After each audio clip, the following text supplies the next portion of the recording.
Кыргызстан Кытай менен суу чарбасындагы кызматташтыкты бекемдөөдө. Бул багытта Айыл чарба министри Эрлис Акунбеков Кытайдын Кыргызстандагы элчиси менен жолукту. Анын жыйынтыгында техника жана жабдууларды жеткирүү боюнча келишимге кол коюлду. Келген техниканын баары областтарга жана райондорго берилет, суу чарба кызматына. Бүгүнкү күндө ушул дыйкандардын алдында турган суу менен камсыздоо маселелерин кыйла жеңилтет. 370 техника бул өтө көп. Анан дыйкандарга ушул сууну жеңилдетүүгө чоң өбөлгө түзөт. Гранттык жардамдын алкагында 149 миллион юань же башкача айтканда 22,5 миллион долларлык 370 тонна атайын техника жеткирилет. Аларды ушул жылдын аягына чейин алып келүү пландалууда. Техникалар каналдардын түбүн тазалоо жана тереңдетүү сыяктуу суу чарба иштерин механизацияланган ыкмада жүргүзүүгө мүмкүнчүлүк берет. Этот проект имеет большое значение.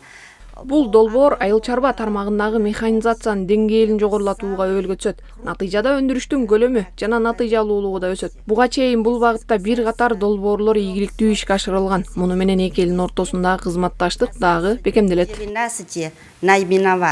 Техникалар өлкөнүн бардык аймактарындагы суу ресурстары кызматынын бөлүмдөрүнө бөлүштүрүлөт. Белгилей кетсек, долбоор Кытай менен Кыргызстандын өкмөттөрүнүн эки тараптуу техникалык экономикалык жардам көрсөтүү боюнча 2015-жылы түзүлгөн макулдашуусунун алкагында ишке ашырылууда.